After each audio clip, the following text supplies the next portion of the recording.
I'd like you to walk me through what's happened to you since the events in Evergreen and bring everybody up to date on my end.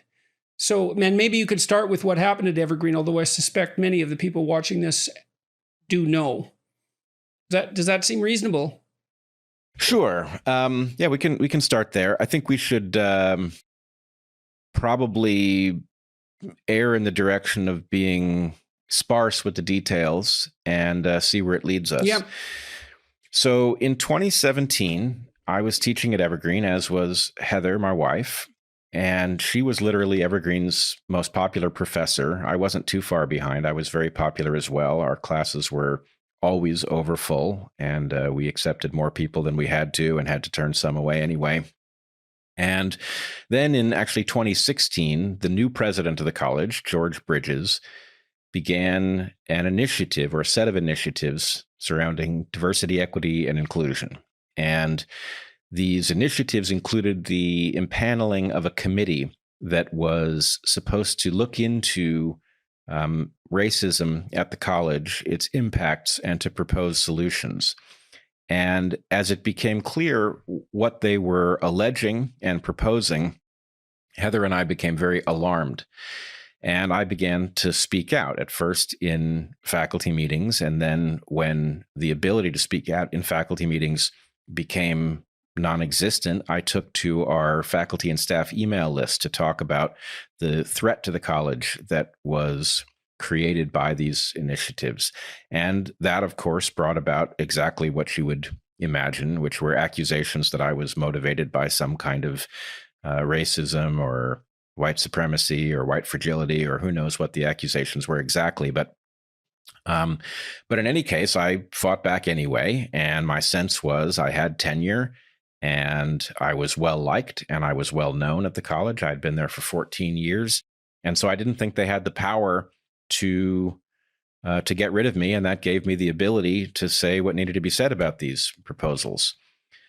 Well, the upshot is that ultimately protesters, 50 students that I had never met, showed up at my classroom, accused me of racism, demanded that I either be fired or resign. I told them I wouldn't. And riots broke out at the college in which faculty and administrators were kidnapped.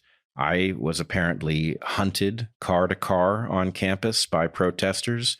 The police were stood down by the college president, and we were basically left to fend for ourselves with student patrols roving the campus with weapons, baseball bats, and the like.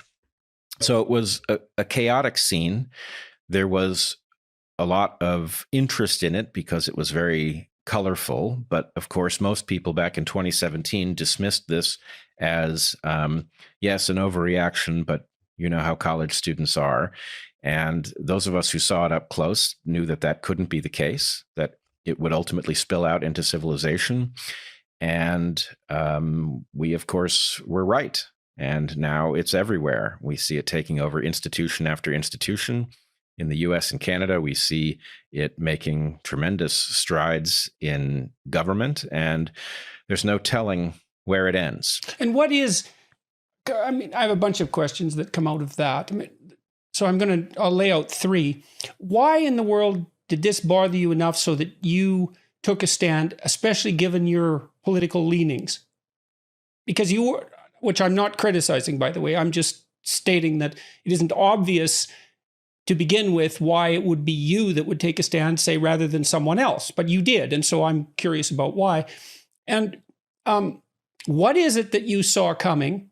And what is this it that you're referring to? You've had a lot of time to be thinking about this now. It's been 4 years. And I mean, the other thing I want to ask you about is your life was thrown completely upside down, you and your wife. You don't have your job at the university anymore, either of you, despite the fact that you were tenured professors.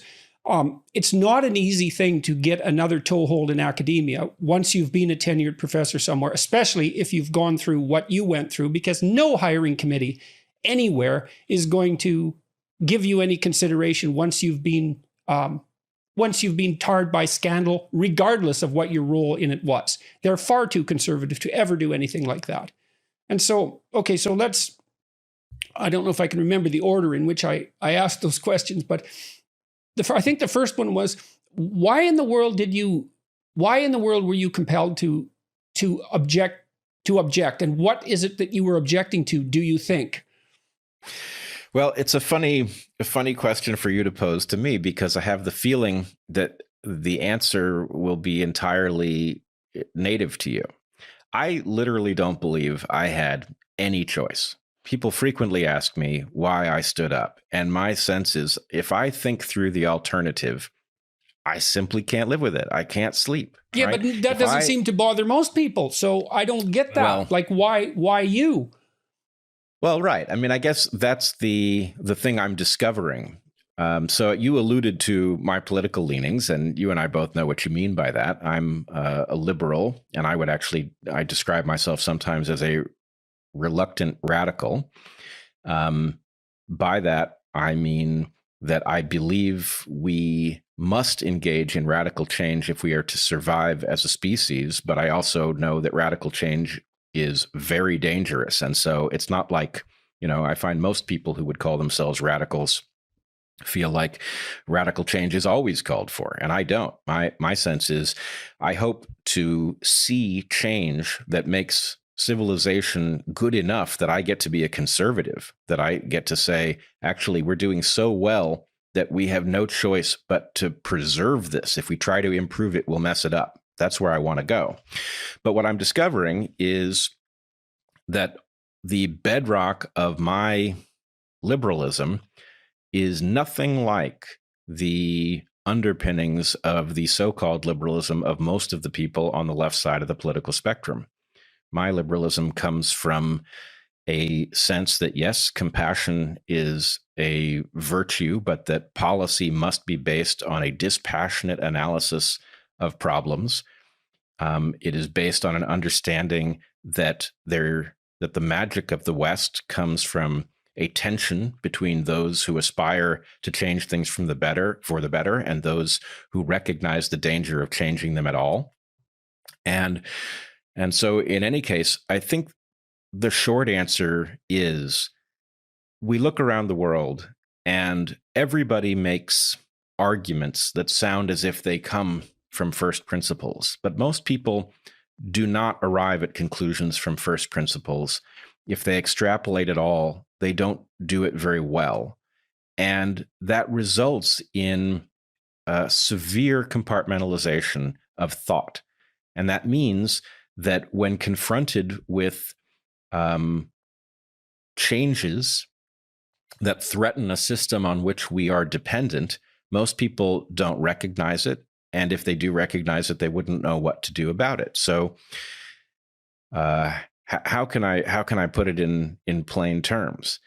I had no choice, because I was as if on a ship where somebody had proposed to fix our course through a field of icebergs and navigate based on some absurd theory with no grounding in fact.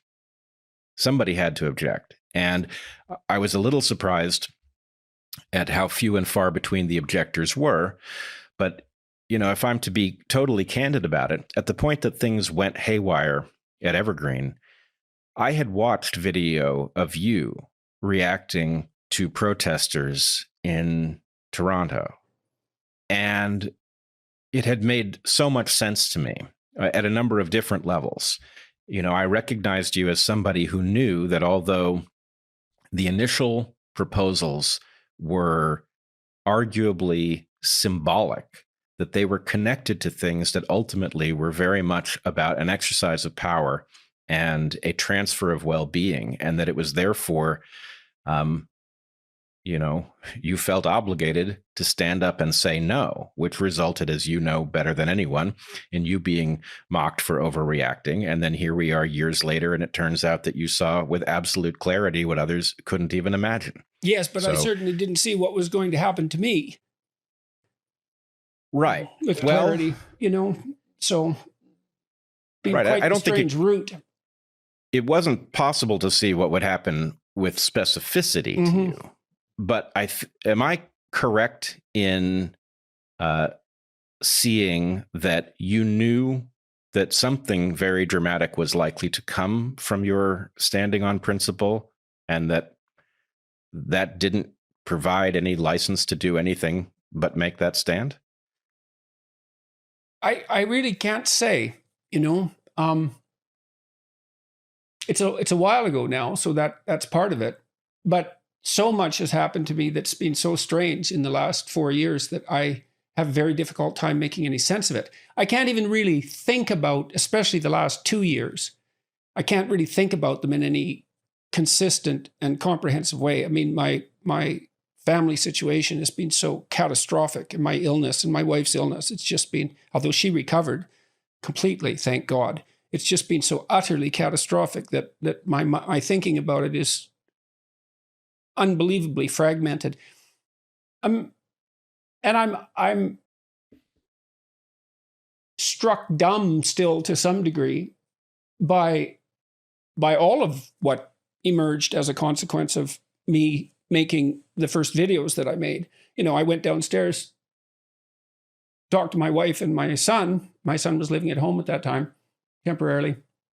And I said, this piece of legislation is really bothering me because it calls for compelled speech. And I looked at the background documents and something wasn't right. And I said, I need to say something about it. They said, well, go for it. You know, we'll see what happens. And all hell broke loose, and continues to break loose for that matter, which is one of the things that's so bloody strange about it, is it doesn't seem to end.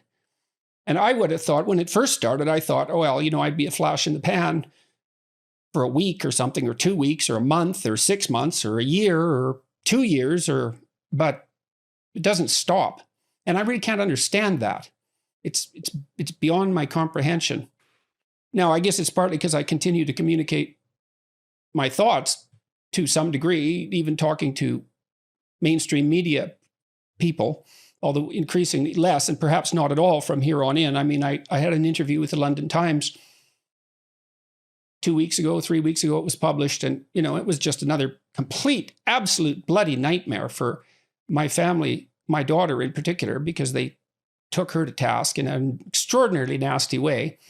And, you know, and the journalist who did the interview was completely, you couldn't invent her. You know, not only the way she was so deceitful in what she did, but I learned more about her background afterward as a consequence of another journalist who wrote about her. And, you know, she's a very singular person, to say the least. And so I did feel at the time, like you did, I guess, that I was more afraid of not speaking than I was afraid of speaking. And I have something against being told what to say. It's like, I'll pay the price for what I have to say. I'm not going to pay the price to say what you want me to say. You go say it yourself and see what the hell happens. And, you know, maybe that's just a kind of incomprehensible stubbornness in some sense. Although I think I did see the beginnings of what has unfolded since then, although I can't even really put my finger on what it is that's happening. So, well, I wonder a little bit about, you know, in some ways, you know, there's nothing good about why you were absent from the scene. But there may be something good about your having not been there for every moment of it and being able to come back to the discussion with something like fresh eyes, because a lot of this is developmental. And, you know, you say you're surprised that that this is continuing. And I must say, I'm having the same experience. I feel like I was picked up, you know, my whole family was picked up by a tornado and we haven't been put down. And, you know, I sort of feel like we were joined in the tornado during 2020. It was such a crazy year that a lot of people whose lives were continuing in some normal fashion are suddenly aware that things are wildly off kilter. And so what was it like going to teach at Grace Church School? Well, it was really nice because, you know, I was used to a corporate environment, I guess. You know, because of my time that I had done in a previous job at HBO. I was a technical manager. It was a whole other career. And, I was very concerned that I reported to the right people, or, what's the org structure, and they were just like, well, just, you have colleagues and you can discuss things with them, and we're not going to make you do anything. You can talk to us. It's a very friendly environment. I mean, there were serious expectations, like, and everyone took their jobs very seriously, but there really was a sense of belonging and community. That was very welcoming, actually, and very energizing, I will say, because I wasn't used to that. I didn't expect it. And so I would remain aloof from it, at the beginning, like, what are these people? Why are they always smiling at me? Like, what's going on? Like, I don't know why. But gradually you loosen up, and it was kind of corny, but I would kind of go along with it. And it's a good kind of corny. Yeah. And it did actually, I warmed up a little bit. I did feel like I was a part of things, and I was able to sort of transmit that to others too. And so what happened over time? It was a very gradual change that, I would say, well, within the first 3 years, one of the tenets of our school was that every employee and every faculty and staff member had to attend a seminar called Undoing Racism. Mm-hmm. That was your HR department, was it, or who? Yeah, it was. It was a mandate from the dean of faculty at the time, and that was a requirement. Yeah, mm-hmm. And so I went to that, and that was a very interesting experience. It's hard to what would you say, refuse a call to anti-racism. Sure. Who would do that? What kind of monster? Yeah. And I went into it, and I actually felt energized, and I was converted. I had a sort of, I am white and I'm privileged, and you're right. We need to take care of this. And there were people in a circle, and people of all different races and backgrounds, and it was facilitated. And, later I looked back on it, and I realized sort of how they did it. They did it in a very interesting, seductive way. And what way was that? Well, as I recall, they started out, well, it was sort of two parts. The first part was the history since, the slave ships landed on American soil, and then throughout time leading up to the present. And then they focused, for the second half of the session, they focused on how to help a community that has been shaped by all of this. And very early in the session, they said, we want you to withhold any judgment of anyone's choice or agency. Anyone, any of, the minority Black populations that we're talking about here. We want you to simply bracket or put, withhold any analysis of the choices that people make, because that will often lead to a misunderstanding or insensitivity towards what's happening. And so why do you focus on that specifically, that issue specifically? Well, because it was as they retold the history, and as they talk about the present circumstances, they never actually revisited that. So you're constantly focused on the oppressed population in terms of what is acting upon it, in terms of acting upon those individuals. And, to me, that's like denying a certain agency, right? But they never actually lifted the blinders off at the end. Like they would put everyone sort of acknowledged that they were going to go along with this at the beginning. And I was like, really? We're going to do that? We're going to treat people as less than human? Well, okay, it must be like a temporary thing. And why did you see that as treating them as less than human? I mean, I presume that the people on the other side of the fence would say, well, we're all caught like corks on the sea in the throes of vast social movements over which we have little or no control. And who are you to cast judgment on people who have been relatively deprived in that regard compared to you? It's possible to make a fairly stringent moral case that that's the appropriate mode of behavior, but there was something in you that objected to that, and you remember that now. Yeah. Despite the fact that you said that you were energized by this and pulled in by it. And why do you think it caught you as well?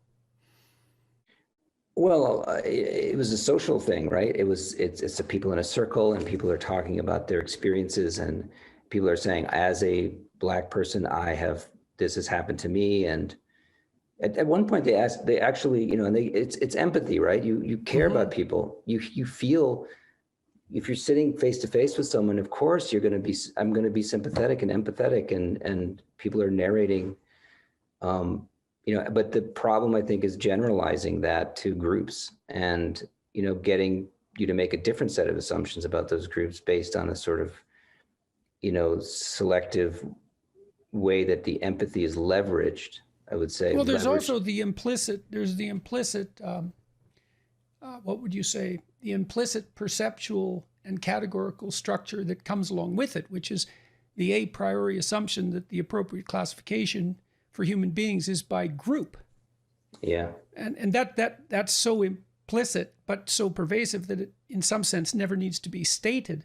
And as soon as you assume that the group level is the appropriate level, then you're bound to minimize or even forbid discussion of such things as individual agency. So tell us about the blog. When did you start writing your blog?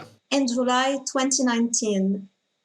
And why did you start to do that? I mean, you have your research career, you're an undergraduate, or you're a teacher as well. You're working in the community, you have a full life. What compelled you to start a blog? I love to write, and I think it's a reflex that I have from war. So I used to write my diary in Arabic and in French, and I have them with me. They came with me in a box and went across 3 provinces. So I love to write. So in July 2019, I didn't have the chance maybe to say what I wanted to say on a platform. So I decided to have my own blog and just write for the pleasure of writing. I write about Lebanon, maybe half of the time. I write about Canada, Quebec, here. I just write and express views in relation to what is happening in Canada and in the world. And I think I'm seeing something very worrisome, and maybe that's part of why maybe I'm writing, because I'm seeing that we are in times where we can't talk about things. Look what's happening in my story. Like people are afraid.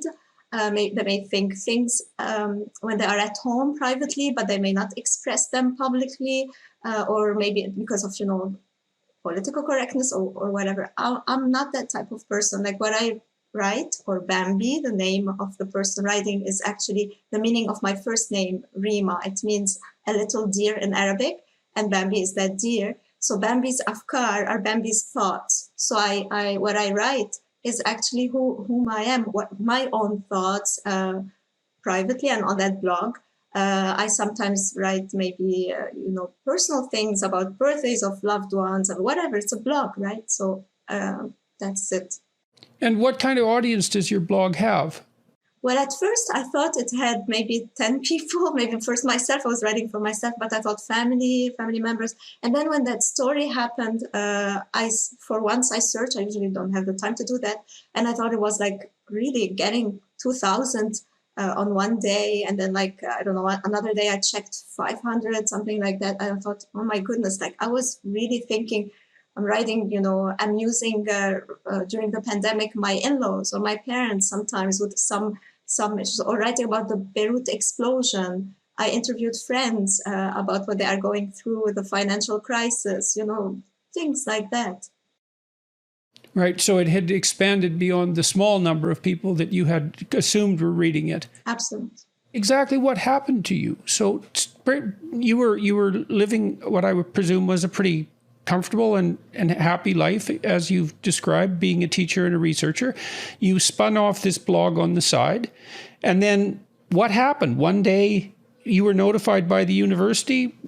Tell us exactly the story. I can tell you, but I want to say, yes, I'm extremely happy, even in the pandemic, even despite the Beirut explosion and everything, I'm finding my ways of, living, coping. Where New Brunswick is amazing, all Canada, but we're also lucky to be in the semi-rural areas where even the pandemic did not hit us as hard as Toronto or bigger places in Montreal.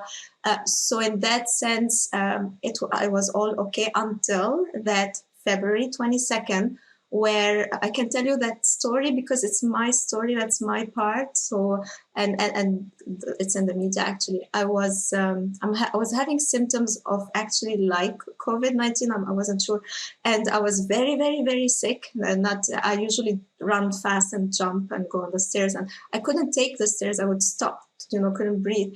And so on that day, the Monday where it happened, I went for testing. It was finally negative, but I came back, did my work day, and then at the end of the day, I was lying on the couch thinking that I was resting. I got a phone call from a kind former student telling me, Dr. Azhar, you need to know what is happening. And I thought, are you okay? What is happening? I was worried. And he said, no, I'm fine. You are in trouble, in big trouble. So the story started in the social media. I'm not on social media myself. So for me, I chose that blog because it's what suits my personality, what I, writing and having enough space to write. And so anyways, I enjoy reading social media and I do, but I'm not on it. So I read quickly and I thought, okay, it was there. And this was on Twitter? This was all happening on Twitter? On Twitter. Or where was it? On Twitter? I don't know if it was happening on elsewhere as a Facebook, I guess, but I saw the Twitter myself. And then an email got out of the university publicly. So not on Twitter, on Facebook, or the public channels of the university saying, it's public. So I'm not saying what is not public. Trigger warning, that blog, we dissociate ourselves from it. And encouraging complaints.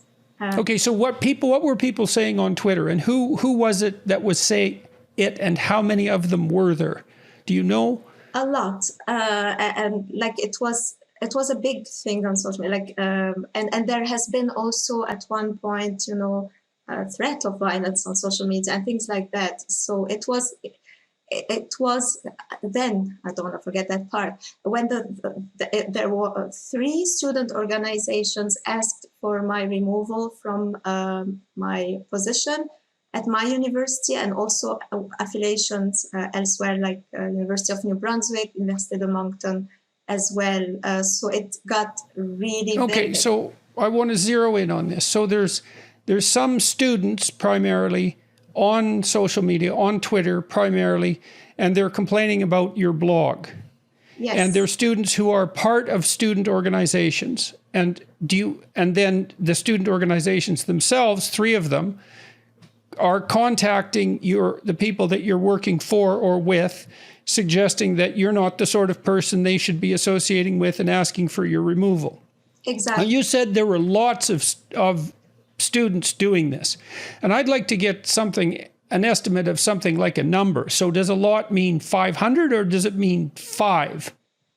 So in between, maybe. I don't know precisely the answer. But well, the reason I'm asking is because one of the things I'm curious about is just how many people have to complain before complaints are taken with some degree of seriousness. Now, I've dealt with ethics boards, for example, at my own university, and they have a policy that every complaint should be investigated thoroughly. And I'm not very fond of that policy, particularly because there are a lot of people who cause a fair bit of trouble for absolutely no reason. And it seems to me that complaints need to pass something approximating a reasonable threshold before they're dealt with, let's say, seriously. And so, it's striking when you're talking about this that you don't know how many people actually came after you, because they came after you on social media. And it's certainly not in the hundreds. It's unlikely to be, and correct me if I'm wrong, it's unlikely to be in the dozens.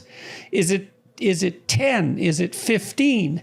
And were they students who were actually in your classes, or were they just people who read your blog? And what were they objecting to in your blog exactly? What did you say that was in principle, or do you even know what it is that they're upset about? What I've read is that you made some claim that Canada wasn't systemically racist, that wasn't the right way of looking at the country.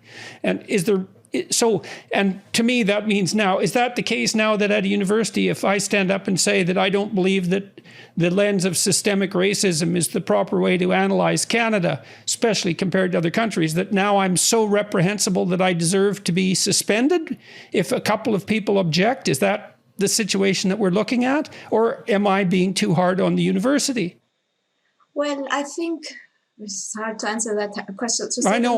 The numbers that I know of now, I know them because of what happened and how many people. But before, I didn't know anything. I personally found it amazing that my university, my employer that I love and respect, did not call me to tell me what was happening. That I learned it in that. Did your union? My union is doing what needs to be done, and I'm very grateful. But I didn't know about that. I knew that's how I knew it. And then after that first call, friends from Nova Scotia, Amherst, Nova Scotia, called, hearing in the news and the radio. It was all everywhere. I have to admit, I may be wrong, but there may have been a flavor for that during that month. So like it was. Like my story was sort of a scapegoat for something that is much bigger than a deer, a simple deer, a silly deer. Sometimes we're not allowed to write serious things or silly things or be wrong or change our mind. So what precisely, I don't know, but I personally am allergic to identity politics, given my background. So I may have written things about that or about, it's hard to tell. But you're still not sure. You're still not sure what it is that, okay, so you're not sure exactly who you offended or how many of them there are, and you're not exactly sure why you offended them. And you're so unsure that what you say is that as far as you're concerned, you can't safely write down what you think, despite the fact that you have your opinions, given where you came from, given the fact that you've immigrated here, that you can take a look at Canada from the perspective of an insider and an outsider. You're not sure what your crime is. No, but now because it's in the media, I can talk to that. It's not that I'm not respecting the confidentiality of the process of the investigation report. It's in the media. There is an allegation. Well, you get the chance to defend yourself. In any case, I mean, you've been suspended, correct? Yes. In the fall. Okay, and you said your university didn't even call you when all this blew up, and which is typical in my experience of the way institutions are reacting to this sort of thing. So an unnamed number of students made comments that you have used that are in some sense reprehensible, even though you don't know what they are. And the response of your university, despite the fact that you have tenure, that you're an accomplished scientist, that you're a popular undergraduate researcher, that you have tenure, the response of your university was to not call you, but suspend you for the fall, pending an investigation. An investigation into what exactly? Have they told you what you did wrong? Of course, I saw those complaints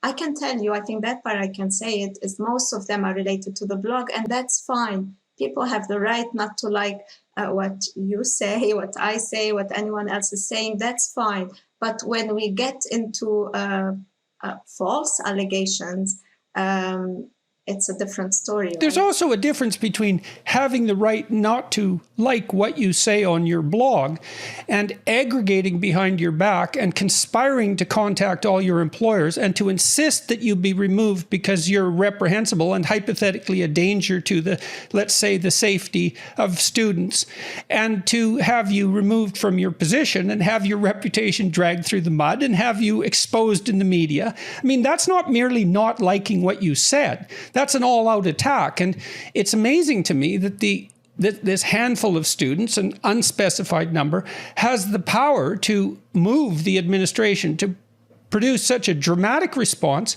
And you keep wavering in some sense as to the nature of your crimes. You said you think it's likely the blog, but I guess there are allegations that go outside the blog as well. Have you ever had trouble with your students in classes that have resulted in complaints? Never. Ever. All those who know me personally, who can guess who I am in the blog, because I think it shows a little bit that I write a lot, so you can guess, you can see, you can make links, you can see. So, for example, I may criticize a certain politician in one blog, but I can say thank you on another one for doing something good. I'm writing because we cannot comment on media articles many times, the comment section is closed, right? So for me, it's my way of doing it. So if they well, it doesn't seem to me that it's something that needs to be justified. I mean, first of all, you're a citizen of a free country. You have a right to express yourself any way that you see fit. Second of all, you're a tenured professor and your thought's actually protected to a fair degree. And it's protected broadly so that you can think broadly. And the fact that this has happened despite your tenure, well, I guess part of the question that people who are watching might be asking is why the hell should they care about this? And the reason I believe that people should care about this, first of all, is that what happens in the universities ends up happening everywhere else very, very rapidly. Absolutely. And if it can happen to someone like you, it seems to me that it can happen to anyone at any time in any place. Absolutely. And this unbelievable cowardice that our institutions show in the face of unwarranted allegations, as long as they're the right flavor, is something that should be tremendously worrisome to everyone. Tell us about No Safe Spaces first, and then tell us about your attempts to get it distributed, or the attempts to get it distributed. Well, I'll start with the movie, and then Dennis will go on to the attempts to be distributed. I actually wanted it to reverse. Okay. But that's fine. Either way. Dennis and I are very different. We have very different backgrounds, but we do have common sense in common. And I have found more and more, and I'm assuming you guys feel the same way, which is just finding someone with common sense seems to trump all the other characteristics that we're constantly talking about, what region you're born in, or who your team is, or what color your skin is. Dennis and I always had common sense in common, and we struck up a great friendship. We've done many speaking engagements. We've always had a great time in each other's companies. And so when the producers came to us with this idea, I immediately jumped at it just because it selfishly seemed like we could spend a lot of time together talking about a subject that we're both pretty passionate about, which is free speech. And since the time we made this movie, I feel like things have gotten much worse. I think the movie was a bit ahead of its time in terms of what it is, the subject matter. And now I feel like in just the 3 or 4 years since we started, this free speech issue has gone into overdrive. Go ahead, Dennis. Yeah, a word on the movie and then a word on the distribution. I've said from the beginning, and I'm neither arrogant nor humble. I just pretty much try to see myself in life objectively. So I have said, this is a great movie, and it's not a great movie because I'm in it. Might be a great movie because Adam is in it, but the truth is it's a great movie. And Adam and I happen to be the quote unquote stars, but that's not the point of the movie. I have watched this about 5 times. I have the attention span of a child. And so for something to keep me riveted 5 times, speaks immensely about it. It truly is an important movie. It's more important today even than when it was made, about free speech, and it's got movies within the movies. And anyway, people should see it. I'd like to point out too, just as an advertisement of sorts, there's a Canadian equivalent to that movie called Better Left Unsaid that has faced the same sort of distribution problems that you guys have faced. And it focuses on issues that are more germane to Canada, although also relevant to the US. And so, they deserve a note. They deserve a mention. No, so I'm glad you pointed out. I happen to think that things are worse in Canada than in the US. But that's an interesting discussion for either another time or later on today. So what was your impetus for making, I'm in the movie, so everyone knows. Let's talk about the distribution. Netflix, yes. Netflix refused to distribute it, to stream it, which is incredible given how popular the movie is. Okay, so make a case for that. Like why? Okay, so Netflix should have been incentivized, as far as you're concerned, by the fact that the movie was economically successful. And there are other streaming agencies too online that are fairly powerful, so Amazon, etc. Have you had any interest from any of the streaming agencies? Yeah, well, it's interesting. I don't know I'll look up the Amazon question. I know that Walmart doesn't sell it in its stores. They had the same thing. All you need really in at Netflix or Walmart or any of these is one or two people who are woke to tell, we can't do this. We're going to get a bad name. And then, what is it to Netflix not to listen to somebody who says, oh, Dennis Prager? We know for a fact that it was my name that was the trigger, which is an interesting thing, which one day would be fascinating to discuss. Because whenever my name is raised as this bugaboo, I always say, well, can you say anything in 35 years of broadcasting, 10 books, literally 1,000 columns on the internet, plus tens of thousands of hours of the radio recorded? Say one thing that I have ever said that strikes you as extreme.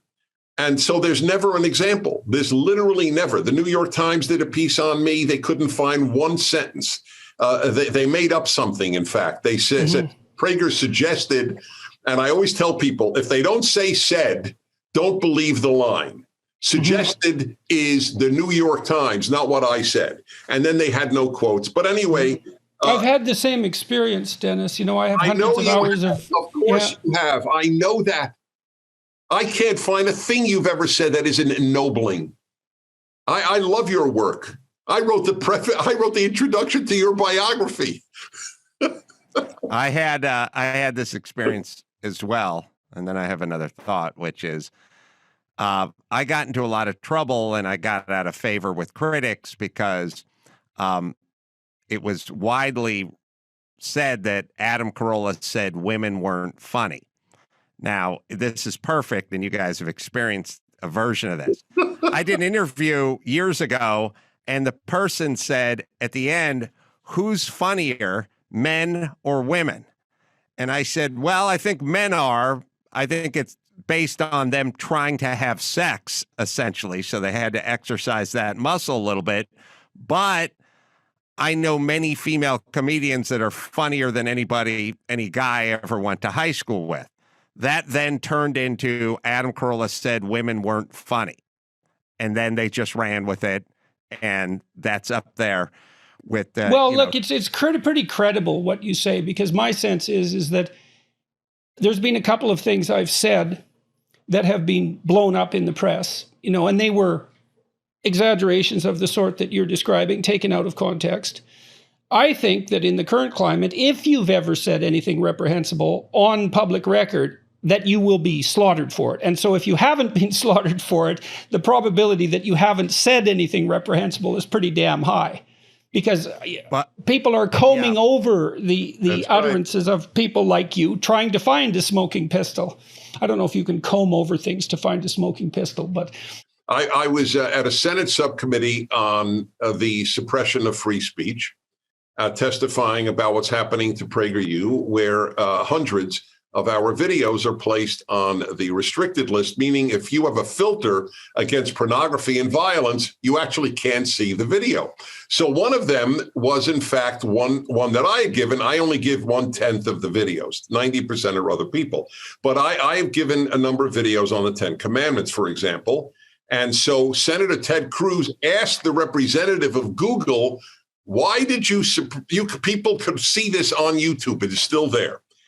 Why did you put Mr. Prager's talk on the 10 Commandments on the restricted list? And the man looked at Senator Cruz and said, because it mentions murder. And I remember humming the Twilight Zone theme, because I felt I had entered an alternate universe. So what do you think the reason was, Dennis? I mean, obviously, look, that's got to be a bit of a PR nightmare for Google to do something like that. So it smacks of a certain degree of incompetence to begin with. And I like to hypothesize incompetence before malevolence. So why do you think it was censored, that specifically? And then why, with regards to, is it reasonable to call what's happening with PragerU censorship? And why do you think it's happening?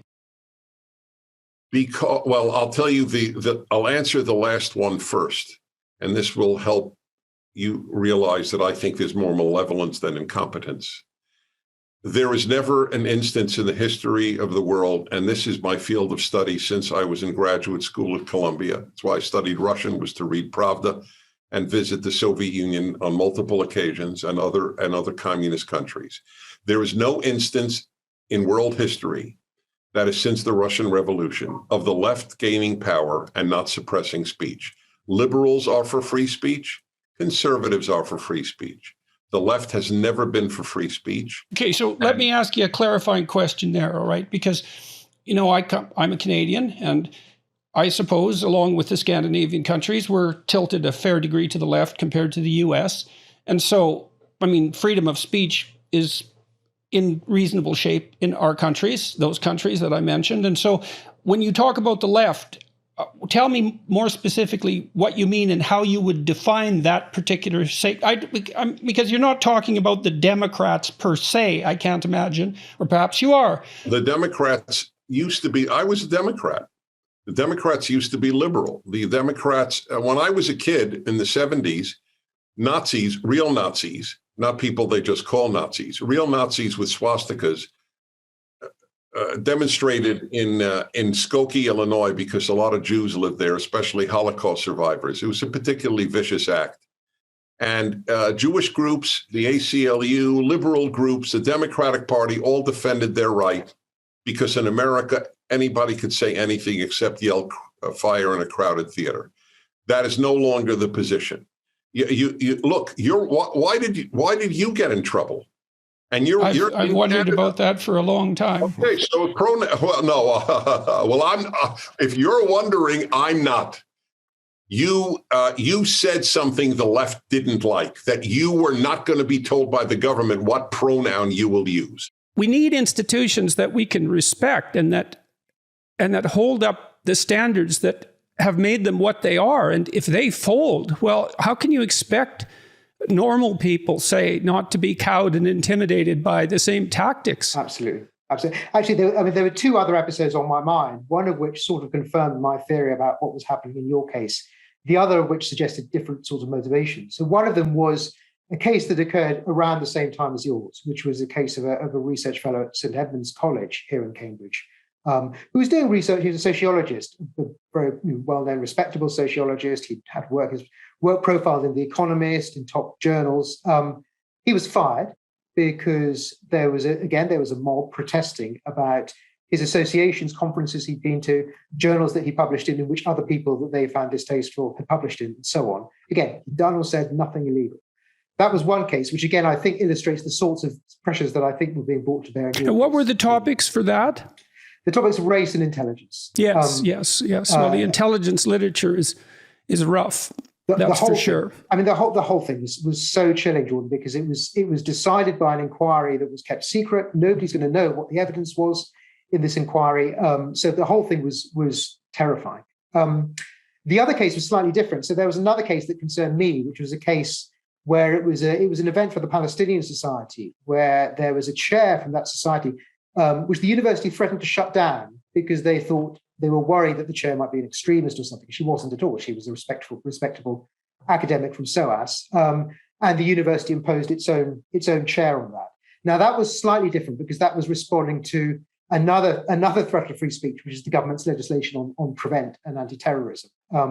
But those three events were sort of coalescing in my mind around the time that I tried to change the university's free speech policy. Okay, so let's talk about the change in the free speech policy. What changes did you propose? And then it took a couple of years, as I understand, to really get this through. And I also understand from James that it wasn't that easy to get people to speak in favor of your proposal, but that it was passed, and we need to go into that, by an overwhelming majority of the people who were concerned and able to legislate such things, so to speak, for the university. Yeah, so I can take you through that. What happened was this was around actually March 2020, so about a year after your case, and the university had decided that it was going to put through a new freedom of speech policy. This was obviously at a time when everyone had other things on their mind, at least in Britain, in March 2020. They didn't offer a vote on it, they just wanted to put it straight through. And it was a policy which I found concerning, especially in light of these incidents. one part of it was that it said that we have a right to free speech, but we must always exercise respect for other people's identities and opinions. Now, that might seem innocuous, but of course, the word respect being so vague can be interpreted. It doesn't seem innocuous to me. Indeed. I mean, it seems terrible because it just removes the first part of protection for free speech. I mean, if you have to be cautious about other people's opinions, much less their identity, well, we should reverse that. Their identity, much less their opinions, is, well, who decides when that's respectful and what? Yeah, it's just weasel words, that. Exactly. And the bit about identities, I bet they had you in mind when they were saying that, actually. But whenever anyone says, I believe in free speech, but, that's a good sign to me that they don't believe in free speech. And that was the impression that this policy gave off. Other parts of the policy, which may not have been directly explicitly new, but which certainly brought you and those other cases, for instance, the Palestinian Society, to mind, were rules which said that the university could stop speaker events if they thought they were threatening the welfare of students. Notice now, welfare is undefined and could be interpreted broadly, and indeed allow the university to stop events under pretty much any circumstances that they like, speaker events, for instance. So that was the proposed policy in March 2020. So why did that bother you so much? I mean, you're pretty young and starting your academic career in many ways. Maybe I'm wrong about that, but it's a hell of a thing to take on, and it's not without its risks. And I'm always curious about people's motives. It's like there's lots of professors at Cambridge. Why do you think this was your problem? Well, you flatter me about being young, but I will say that I guess there were two things. One of them was philosophical, and one was more to do with the nature of the job. So philosophically speaking, my basic philosophical position is what you might call classical liberal. So my basic value is individual liberty. I would, in terms of what I do in my political engagement, even my professional engagement to some extent, that's the ultimate and most important value. So for me, it really touched a nerve. It touched something that was the core of my identity, if you want to use that appalling word. The other aspect, which I said was professional, was simply to do something I alluded to earlier, which was, what is this job for? It's part of your duty as an academic, I would have thought. Academics are normally cautious, as they should be, but the one thing that they shouldn't be cautious about is defending the ultimate purpose of the academy, and that cannot be pursued without free speech and without the ability to question freely beliefs that are held by the majority, also beliefs that are held by minorities, and without worrying about who you're going to offend, who's going to be hurt by your words, especially in a subject like philosophy, and I dare say in a subject like yours, and certainly in a subject like James's. You can't have free discussion if every time you talk about something, you're frightened that you're going to offend the other person, and then they might report you and you might get in trouble. I can't do my job. I don't expect James can. I don't expect you can if discussion is curtailed in that way. So no scientists can, because that freedom of inquiry and the freedom to upset traditional truths, let's say, well, in a really fundamental sense, that's what science is all about. And as let's say a creative scientist, you're always working against what's established, because otherwise what you discovered wouldn't be new. And you're always going to be facing people who are upset for one reason or another by your hypotheses and your research. So it's not a side issue here. It's crucial to the academy as such. Yeah, absolutely. It's absolutely. But that still doesn't explain why you made it your problem, say, when so many people were perfectly willing to remain silent. Well, one thing I would say was that I was slightly surprised when I wrote. So after the university's policy came out, there was a discussion. What's called a discussion in Cambridge University really means that you write a paper and it's published in the university magazine. And so I sent a short paper off proposing some changes to these policies and stating my objections. And I had expected, this being Cambridge University, that many other people would do the same. Because I didn't think I was alone in being concerned about this. Nobody else did. So that was the first point at which I realized. So there was no real bravery on my part, because I had expected at that point that a lot of other people would be jumping in. Nobody did. So that was the point at which I realized that I was perhaps more isolated than I'd expected. To go back to your question about motivations, I mean, I don't know what more I can tell you. I mean, these are things that matter to me. I don't really care if anyone else is doing it or not. And did you face any trouble? So you voiced your opinion and you wanted to modify this, this document, which had, let's say, politically correct underpinnings. And did it cause grief for you? Were people outraged by what you said, or did things proceed as a matter of course? Well, it was interesting. So some people wrote to me. In fact, quite a few people wrote to me at the time saying that they agreed with my concerns, which sort of made it even more surprising that nobody had actually said so in public. Some people wrote to me saying they agreed with my concerns but weren't willing to say anything in public. James was, as always, was brilliantly helpful. James has always been really supportive, and James has been publicly supportive throughout this process. But it's because there have been a few courageous people like James and a few others, in Cambridge at that stage, that was definitely a big help. So there was some support. I also had people warning me. So I had people saying, you might get some kind of disciplinary procedure, you might get some kind of investigation. I didn't expect anything at that stage, and indeed nothing happened to me at that stage. And I'm pleased to say there've been no investigations or anything of me since. So that's really interesting in two ways, isn't it? Because it shows you how loath people are to do this because they're afraid. And we shouldn't make light of that, because this is actually no fun. If you do something like this and it explodes in your face, like it probably took me a long time to recover from the disinvitation, especially the way it was handled.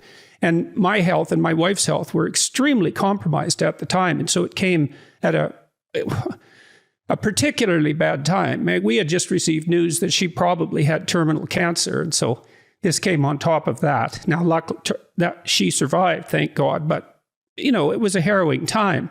And so I see why people can be cowed like this, because you don't know when this is going to explode and when it's going to tangle you up so deeply that, well, your job's gone. That's what happened to the Weinsteins, for example, at Evergreen. And I mean, that did them a tremendous amount of damage. They're unbelievably resourceful, and they got back on their feet.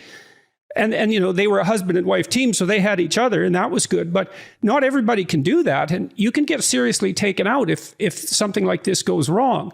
So, but then that ties into this issue we discussed a bit earlier, which is how a small minority of, people whose wrath knows no bounds in some sense can be so dominant. Yeah. So it was in some ways a calculated risk, and I mean I can't imagine how difficult that must have been for you, Jordan. It must have been horrific. One thing I saw happening in Cambridge, not quite then, but a little bit later, was the treatment that was meted out to not an academic, but to a member of the university staff. So we have college porters in Cambridge, and these are people who work at the colleges. Often they're sort of retired policemen or military or something. Really helpful. They do all kinds of jobs around the college. Students rely on them. The academics rely on them. The ones at my college are brilliant. There was one at a college in Cambridge who was also a Labour councillor, who resigned on political grounds, which was to do with his view about trans issues. So he thought it was there was a motion about trans issues that he thought threatened women's safety, and so he resigned on a point of principle. And that's his political activity. That's his right. I could understand his grounds for doing that. The students at his college, so these are typically much more privileged people than him. Students at his college formed a mob to try to get this man sacked. And this was they're much more privileged people. They didn't care about the consequences for him. They just thought because he diverted from their line of ideological purity. Do you remember this case, James? And James may know more about it than me, but yeah. I do, and it was thanks to a very brave female undergraduate. I think she was in her second year. She spoke out, wrote a public article about it. A great courage, I thought, to herself. And there was an awful lot of resistance to her doing that, but it was remarkable. She got in touch with us, I seem to remember, and I can't remember how the case was resolved. Did you ever apologize? What happened with you? Apologize for what? Well, for whatever you were being accused of. I never apologized for refusing to comply with my university's mandate. Mm-hmm. I never apologized for speaking publicly about it. I never have and won't apologize for continuing to try to have discussions about the truth. That doesn't mean that I or who I'm talking with will always get it right. Surely we'll make mistakes. Everyone makes mistakes. The truth isn't a set of facts. The truth is an approach to discussion. Mm. That's what Joe Rogan's so good at. That's why he's so popular. It's not because Joe knows the truth. It's because he acts out the truth in his speech and his actions. Yeah. So, yeah, that's a whole different thing. Whole different thing. Well, Solzhenitsyn was convinced that a totalitarian state could not exist unless everyone was participating in the lie, and that the most potent anti-authoritarian action is to tell the truth. And that means to say something when you have something to say, because not because you're brave, but because the alternative is worse. Yeah, that's. And it was Orwell. It's so Yeah. interesting to me that it was Orwell that opened your eyes to that. I mean, it makes perfect sense, but it's still really something. Yeah, I know. It's like that book. I think that's when I realized, oh, everybody was responsible. And that's when I started thinking about speaking out. That's when you started thinking about speaking out. Yeah. I see. And so you made a conscious decision at that point. Mm-hmm. Yeah.